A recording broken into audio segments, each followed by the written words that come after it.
साईं तेरो गोपत मरम हम जाना। साईं तेरो गोपत मरम हम जाना।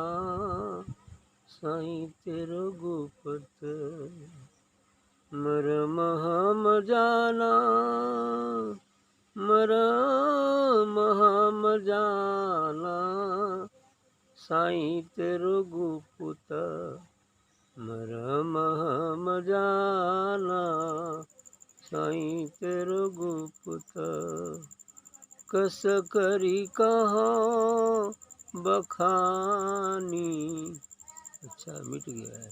साईं तेरो गुप्त मरम हम जानी। साईं तेरो गुप्त मरम हम जानी। कस करी कहूँ बखानी। साईं तेरो गुप्त मरम हम जानी। कसी करे कहाँ बखानी। सतगुरु संत भेद मुहि दीना। सतगुरु संत भेद मुहि दीना। जग से राखा छानी। सतगुरु संत भेद मुहि दीना। जग से राखा छानी। निज घर का को खोजन कीना।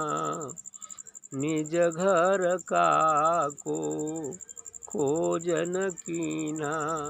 करम भरम अटकानी। निज घर का को खोजन कीना। करम भरम अटकानी। निज घर है वह अगमय पारा।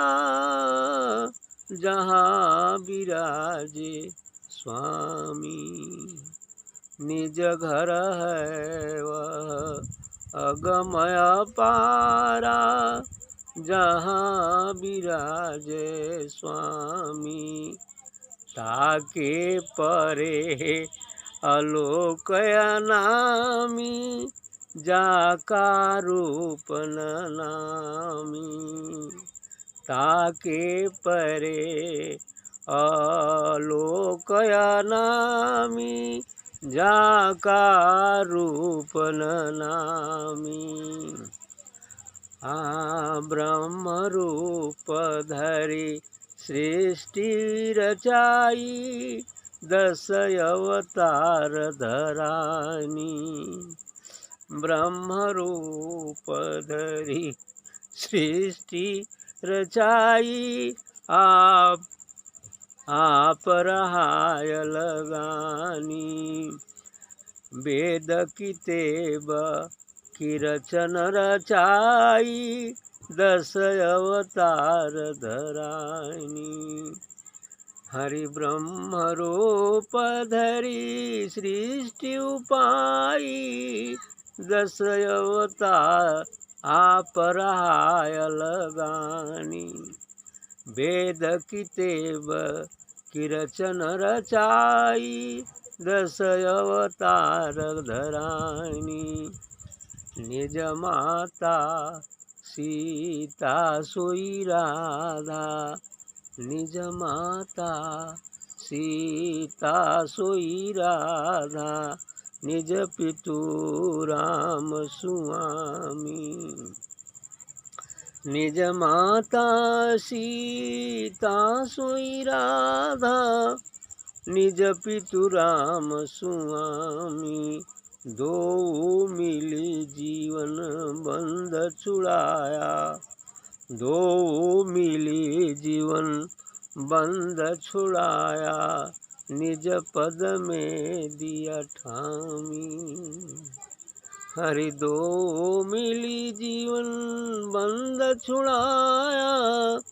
निज पद में दिया ठामी, दूलन दास के साईं जग जीवन, दूलन दास के साईं जग जीवन, निज सूत जगत पठानी, मुक्ति द्वार की कुंजी दीनी, मुक्ति द्वार की कुंजी दीनी, ताते कुलूप खुलानी, साईं तेरो गुप्त मर्म हम जानी, हरि साईं तेरा गुप्त मर्म हम जानी, साईं तेरा गुप्त मर्म हम जानी, कसी कर कहूँ बखानी।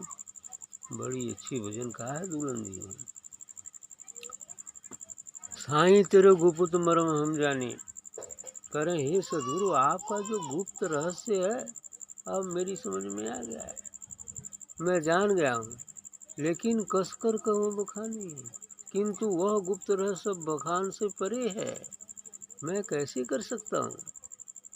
बिल्कुल सही कहा इन्होंने, क्योंकि गुरु का वास्तविक स्वरूप तो नूरी स्वरूप है। गुरु का शरीर तो केवल एक संकेत है या मेडिएटर के लिए, मध्यस्थता करने के लिए कुछ दिन टिका हुआ है ताकि वो लोगों का कल्याण कर सके, लेकिन जो गुरु का वास्तविक स्वरूप होता है वह तो नूरानी है, दिव्य नूर है। इसलिए कहे कि अब गुप्त, क्योंकि गुप्त और प्रकट ये संसार उसका प्रकट स्वरूप है। परमात्मा का प्रकट स्वरूप, व्यक्त स्वरूप, व्यष्टि स्वरूप ये संसार है, लेकिन जो उसका गुप्त स्वरूप है, अव्यष्टि है, वह जो है उसी में विराजमान रहता है।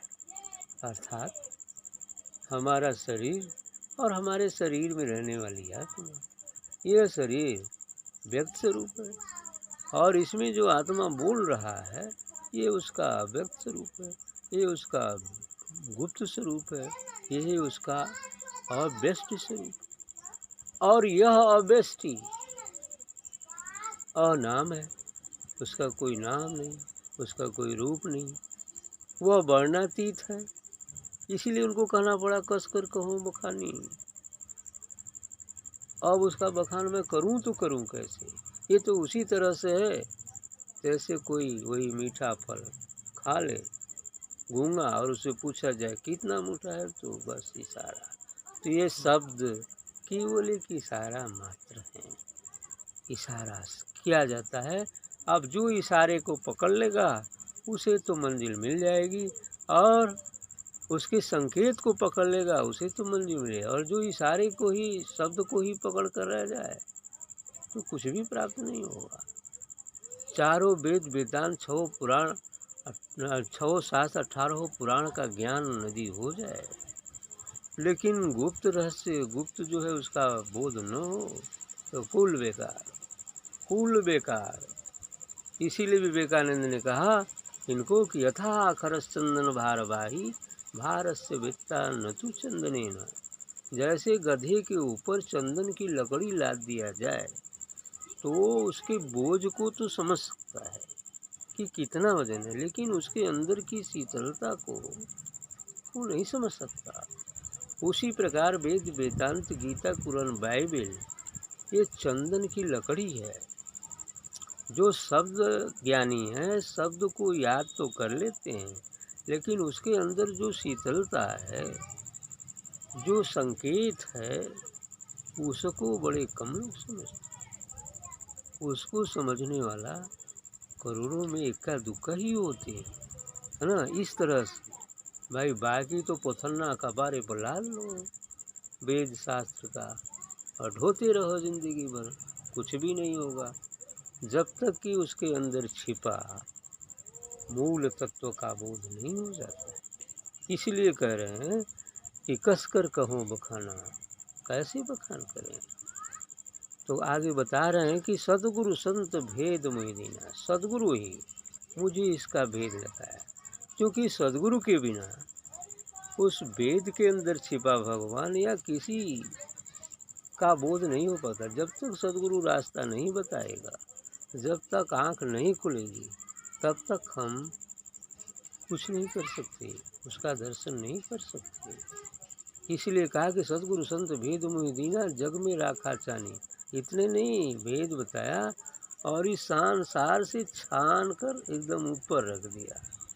तो संत तो संसार से छना हुआ ही होता है ना। जैसे कमल कीचड़ में पैदा होता है, पानी में ही रहता है, लेकिन पानी के ऊपर छनाया रहता है, ऐसा ही होता है। उसी प्रकार संत इस संसार के कीचड़ में तो रहते हैं, उनका तो नाल उसी में है, लेकिन रहते हैं पानी के ऊपर, संसार के ऊपर। लेकिन देखने वालों को लगेगा कि नहीं, पनिये में तो यो है ना, यह बतिया, यही भ्रम, यही बात भ्रम की है। सबके साथ भ्रम हुआ है, ऐसा ही होता है ना। शरीरिया चूँकि वो नहीं जैसन बा, तो ऐसे ही हुई कि यो तो मर ही जैसे ना। अभी पानी के ऊपर कैसे रह सके। तो जौन संसार, जौन परिवार हमारे पास बा, वो संतों के पास भी होता है। कबीर के पास भी था, रैदास के पास भी था, तमाम लोगों के पास था। तो इसलिए वो ऐसे ही समझते हैं। तो कह रहे हैं कि सदगुरु संत भेद मुहि दीना, जग से राखा चानी। जग, ये संसार जगत से अलग मुझे रखा, और जगत से अलग होना ही पड़ता है, क्योंकि जहाँ हम शरीर और मन नहीं होते हैं, वहाँ हमें अपने स्वरूप का बोध होता है। तो जब हमें अपने स्वरूप का बोध हो जाता है, तो ये शरीर और मन छूट जाता है, होते हुए भी छूट जाता है, हम विदेह हो जाते हैं। और जब विदेह हो जाते हैं तो ऑलरेडी संसार छूट गया, क्योंकि जहाँ तक देह है, जहाँ तक मन है, वहाँ तक संसार है।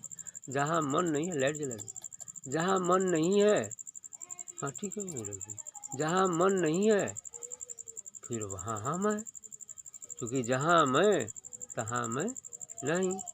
जहाँ अहंकार है वहाँ ईश्वर नहीं है, जहाँ ईश्वर है फिर अहंकार नहीं है। जहाँ सूर्य है अंधकार नहीं है, अंधकार है तो फिर सूर्य की अनुपस्थिति है। यही चीज़ें होता है। कह रहे निज घर का को खोज न कीन्हा, करम भरम अटकानी। कह रहे हैं दुल्हन जी कि अपने घरे का तो कोई खोज ही नहीं किया, और इस संसार के प्रोपगंडा में फंस गया, कर्म भरम में फंस गया, पूजा पाठ, हवन, तीर्थ, व्रत, यानी ये सब कर्मकांड में फंस गया, अपने घर की खोज ही नहीं किया। तो निज घर की कोई खोज न कीना, कर्म भरम अटकानी। कर्म और भरम में फंस गया। निज, अब आगे निज घर की बात बता रहे हैं कि निज घर है वो अगम अपारा, जहाँ विराजे स्वामी। हमारा असली घर तो अगम है, अपार है, जहाँ स्वामी निवास करता है। हम तो, हमारा असली घर तो शून्य के बाद आत्मा, फिर आगे पार ब्रह्म जो अगम है, और फिर अपार और नाम है जिसका कोई नाम नहीं, वह है निर्वाण, कैवल्य, परमात्मा। ये घर हमारा है। हम तो नकली घर में हैं। इस संसार वाले घर तो छोड़िए, ये हमारा एक घर शरीर ही हमारा घर है। यदि हम शरीर को अपना घर मान लेते हैं तो उस घर से दीदार नहीं हो पाएगा, और जब इस घर को छोड़ेंगे, होते हुए भी छोड़ेंगे, तो हम उस घर में चले जाएंगे। तो जब ये घर नहीं हमारा है, तो इस संसार, इस शरीर को रखने वाला घर अर्थात संसार का घर कैसे हमारा हो सकता है। तो निज घर का को खोज न कीना, कर्म भरम अटकानी। निज घर है वो अगम अपारा, जहाँ विराजे स्वामी। हमारा असली घर तो अगम है, अपार है, वहीं पर स्वामी विराजमान है, वहीं पर सदगुरु व परमात्मा है। ताके परे अलोक नामी, अगम अपार ब्रह्म स्वरूप आत्मा हो गया। अब आत्मा की बात है, ये ब्रह्म हो गया, फिर पार ब्रह्म और परम ब्रह्म अर्थात अनाम। ताकि परे अलोक नामी जाका रूप न नाम। उसके परे, इस अगम अपार के परे भी एक और स्टेज है, वह अलोक और अनामी है, जिसका कोई नाम नहीं और उसका कोई लोक नहीं, वो चारों तरफ है, कोई निश्चित लोक नहीं है ना। और अनाम है, उसका कोई नाम नहीं है और सब नाम भी उसी के हैं। यदि वो नहीं रहेगा तो ये नाम रूप का टिकना संभव है ना संभव। नाम रूप ही नहीं रहेगा, वह अनाम इसमें है, तब हमारा नाम और रूप बना है। यदि अनाम निकल जाए ये नाम रूप मिट जाएगा। समुद्र है तब उसमें लहर उठती है, यदि समुद्र ही न हो तो लहर क्या उठ सकती है, उठेगी नहीं उठेगी। यही बात है। तो वह गम पारा जहाँ विराजे स्वामी, ताके परे लोक नामी जाको रूप न नामी। ब्रह्म रूप धर सृष्टि रूपाई। अब वही अनाम ने फिर ब्रह्म का रूप धारण कर, काल ब्रह्म है, आत्मा पार ब्रह्म है और परमात्मा परम ब्रह्म है। ब्रह्म पार ब्रह्म परम ब्रह्म सत चित आनंद, यही ब्रह्म है, सच्चिदानंद। तो उसने ब्रह्म का रूप धारण करके और इस सृष्टि की रचना किया हुआ है। ब्रह्म रूप धर सृष्टि उपाई आप रहो अलग, लेकिन फिर भी वो अलग है। सृष्टि की रचना तो कर दिया ब्रह्म के रूप में होकर, लेकिन फिर भी उसका अस्तित्व अलग है। संपूर्ण सृष्टि भी उसमें है और वह आंशिक रूप से संपूर्ण सृष्टि में भी है, लेकिन उसका एक अलग थलग स्वरूप है जो नूरी है, जो चारों तरफ है। इस एक ही सृष्टि, एक ही ब्रह्मांड नहीं, अनेक ब्रह्मांडों को समाहित किए हुए है। हाँ, वेद किताब की रचन रचाई 10 अवतार धरान, और इतनी नहीं, उसी ब्रह्म ने ही, काल ब्रह्म ने ही ये वेद की रचना, ये क्या क्या है किताब 10 अवतार, ये सब इसी के अंदर ब्रह्मा विष्णु महेश के माध्यम से जो है ये सृष्टिकर्ता, पालनकर्ता और हरता है। इन्हीं काल ब्रह्म ने ही आद्या शक्ति दुर्गा की सहायता से इस ब्रह्मा विष्णु महेश के माध्यम से इस पूरी सृष्टि का चलायमान कर रहा है, चला रहा है। निज माता सीता सोई राधा, निज पितु राम सुआमी। अब हमारी माता तो सीता है, सीता ये शरीर है और इसमें जो बोल रहा है वो राम है। सीता राधा एक ही है, राधा यही शरीर है, रा का मतलब राम को धारण करने वाली राधा है, राधा ये शरीर है और इसमें जो बोल रहा है कृष्ण है।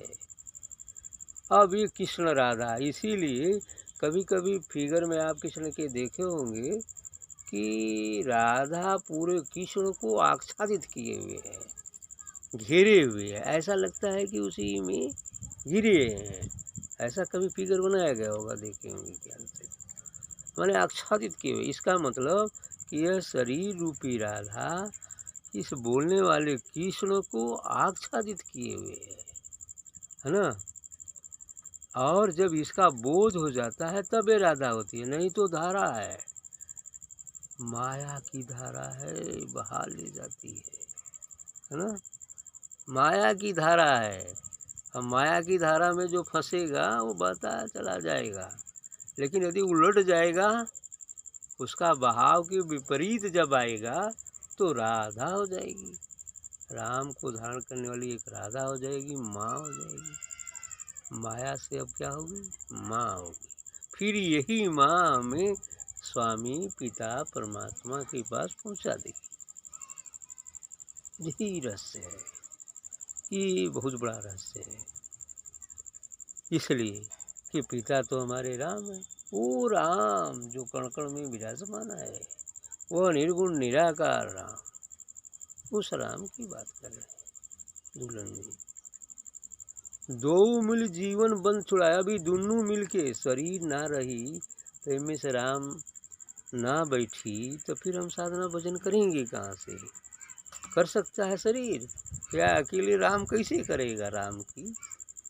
तो इसलिए इन दोनों ने मिलकर के यानी शरीर और इसमें रहने वाला प्राण तत्व अर्थात आत्मा जो है मिल करके साधना सत्संग भजन के माध्यम से हमें जो है अपने मिल जीवन बंद छुड़ाया, निज पद में दिया ठामे। हमें ये दोनों रहने से मिल करके हमें जो है इस जन्म जन्मांतर के जो बंधन है इसे तो मुक्त कराया ही, साथ ही निज पद में दिया ठामे, अपने ही स्थान पर मुझे स्थान दे दिया, अर्थात कृपा करके मुझे अपने में ही मिला लिया, अपने निज धाम में ही ठाम दे दिया, स्थान दे दिया। अब वही रह गए बूंद सागर, सागर बूंद को मिला लिया, ये अच्छी बात है। सागर जो है बूंद को मिला लिया कृपा करके। तो दूलन दास के साईं जगजीवन, निज सुत जगत पठानी, है ना। हाँ, मुक्ति द्वार की कुंजी दीनी, ताते कुलप कुलानी। दूलन दास जी कहते हैं कि हमारे साईं तो उस जीवन, इस संसार के जीवन के आधार हैं, जग जीवन है, पूरे संसार के जीवन ही है, परमात्मा ही संसार का जीवन है। निज सुत जगत पठानी, और अपने पुत्र को इस संसार में भेज दिया कि जाओ देखो कुछ काम उम करो, सैर सपाटा करके फिर मेरे पास चले आओ। इस पुत्र मनुष्य ही होता है, परमात्मा अपने पूर्ण स्वरूप को मनुष्य रूप में ही अभिव्यक्त किया हुआ है। लेकिन यदि मुझे उसका विस्मरण हो जाए तो फिर बेकार है, हम एक जीव है, एक साधारण पशु है, बिना सींग और पूंछ का। लेकिन यदि चेत जाए तो फिर परमात्मा है, सद्गुरु आत्मा है, सत्य है, ऐसा हो जाए। तो दूलन दास के साईं जगजीवन, निज सुत जगत पठानी। अब वो जो होता है संसार में तो भेज लें, लेकिन मुक्ति द्वार की कुंजी दीनी, ताती कुलप कुलानी। लेकिन कहले हुआ कि मुक्ति का दरवाजा को कुंजी भी दी थी, तो यदि खोज ले बा कुंजी तो मुक्ति का द्वार को। क्या बात कहा इन्होंने, मुक्ति द्वार की कुंजी दीनी, मुक्ति द्वार का कुंजी भी दिली, ताते कुलप खुलानी, और जो ताला बंद वही से खुली, वो कुंजी है सदगुरु के पास, है ना। तो सदगुरु से कुंजी मिल गई तब ताला, तो कुंजी मिलना आसान भी नहीं होता है ना, कठिन है लेकिन सरल भी है। मिल गई तो सरल, नहीं मिली तो महाकठिन। ठीक, पास वस्तु में पॉकेट में रखी है, भूल गया तो अब परेशान, अब पजरों में बा परेशान। एक बाद जब कदाचित होश कुछ आया और हाथ उसमें गया तो मिल गई, तो कितना आसान, पकड़ में तो रखी है, आसान कठिन है क्या, आसान। ठीक, चलिए।